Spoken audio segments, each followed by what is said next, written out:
If you are over the age of 60, there is a very high probability that you have been told a partial truth your entire life. You have been told that to stay healthy, you just need to keep moving. You have been told that walking is the gold standard for aging gracefully. So you wake up every day, you put on your shoes, and you walk. I have viewers in our community, specifically an 82-year-old gentleman from Australia, who walks 4 or 5 kilometers every single day. That is an hour of dedication every single morning. And yet, despite that incredible effort, he cannot stand on one foot. He struggles with balance. He feels unsteady when he is not in motion. This is the heartbreaking frustration that so many seniors face. You are doing the work. You are putting in the miles. You are exhausted at the end of the day. So why does your balance still feel shaky? Why do you still fear falling? I am here to tell you that it is not your fault and you are not failing. The problem is that walking is simply the wrong tool for the specific job of preventing falls.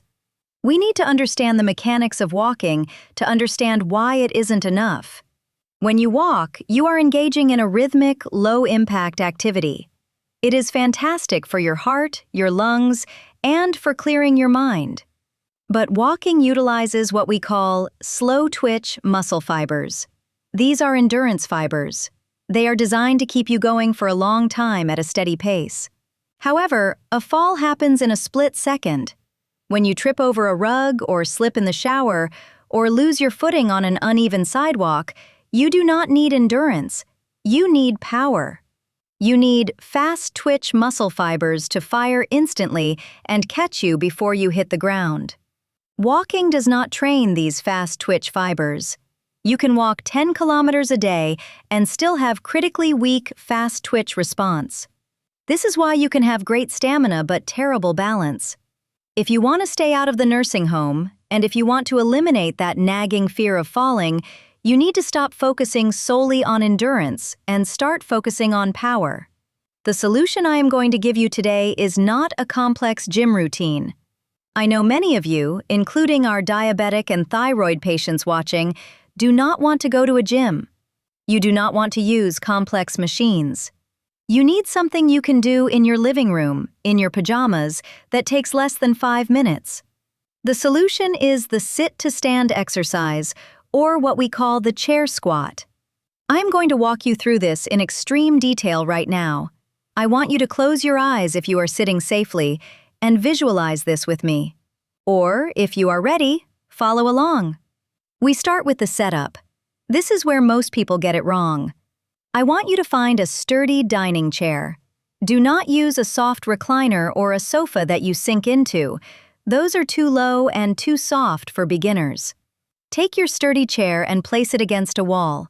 I cannot stress this enough. If you have a fear of falling, knowing that the chair physically cannot slide backward gives your brain the safety signal it needs to let you move correctly. Now stand in front of the chair. Position your heels so they are about 6 inches away from the front legs of the chair. Your feet should be shoulder-width apart. Look down at your feet. Are they pointing straight ahead or slightly out? A slight outward turn is fine. Here is the secret sauce. Most people, when they sit, just let gravity take over. They collapse into the chair. We are going to do the opposite. I want you to place your hands across your chest, like you are giving yourself a hug. If you do not feel safe doing that, keep your hands hovering just above the armrests or your thighs, ready to catch yourself. Now, engage your core. Pull your belly button slightly in toward your spine. Imagine you are trying to close a car door with your bottom. Push your hips back behind you.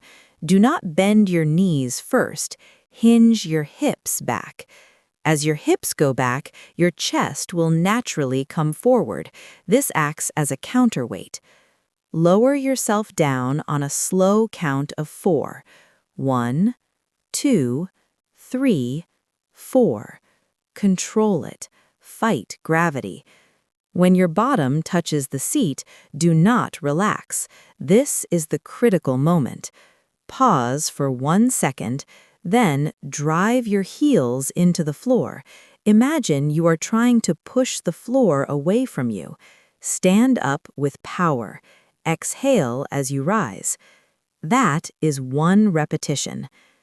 Why is this simple up and down motion so transformative? It is because it targets the posterior chain, the glutes, the hamstrings, and the quadriceps. These are the largest muscles in the human body. For my viewers managing diabetes, this is incredibly important. When you engage these massive muscle groups, they require fuel.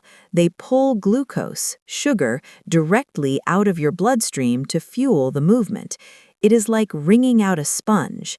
A 10-minute walk gently lowers blood sugar, but 3 minutes of chair squats can drastically improve your insulin sensitivity because of the intensity of the muscle contraction. It is highly effective for thyroid patients as well, who often struggle with metabolism, as building this leg strength increases your resting metabolic rate. Now, I want to speak directly to those of you who have experienced a fall recently. I read a comment from a 90-year-old viewer who fell stepping out of the shower, suffered a head injury, and is now dealing with vertigo, breathlessness, and deep despair. I want to validate exactly what you are feeling.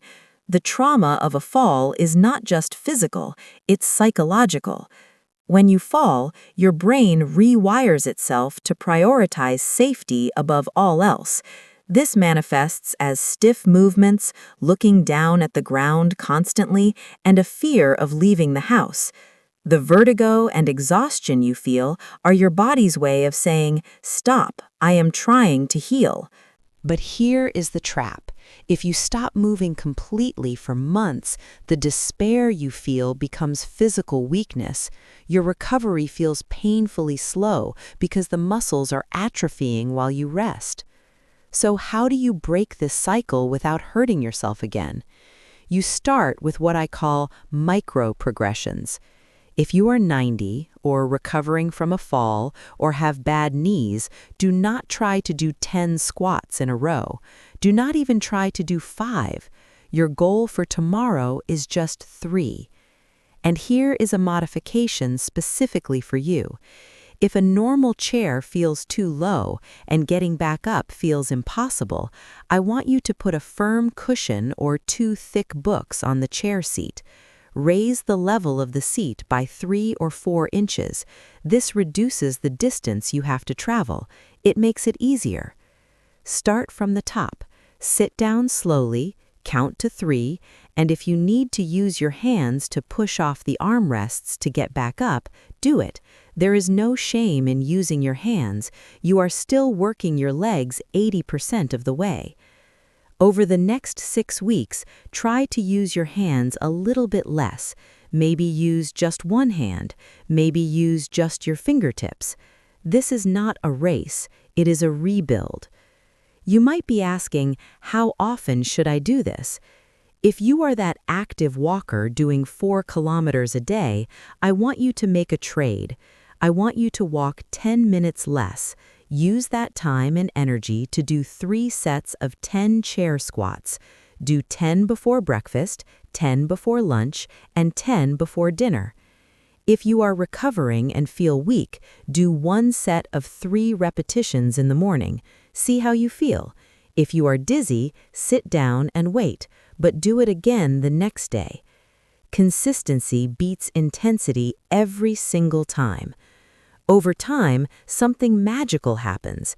It is not just that your legs get bigger, it's that the neural connection, the wire between your brain and your legs, gets thicker and faster. One day you will trip on a rug, and before you even realize it, your leg will shoot out and catch you. You will stay upright. That is the moment this exercise pays for itself. You have the power to change your trajectory. It does not matter if you are 70, 80, or 90. Muscle tissue can regenerate and strengthen at any age. You just have to give it the right signal. Walking is a great signal for the heart, but the chair squat is the signal for independence. I want you to try this, just 1 repetition, safely, with a chair against the wall. If this explanation helped clarify things for you, or if you are going to try your first squat tomorrow, please leave a comment below. Tell me your age and tell me you are starting. We are building a community here that refuses to let gravity win. Subscribe for more practical, safe guides, and I will see you in the next video.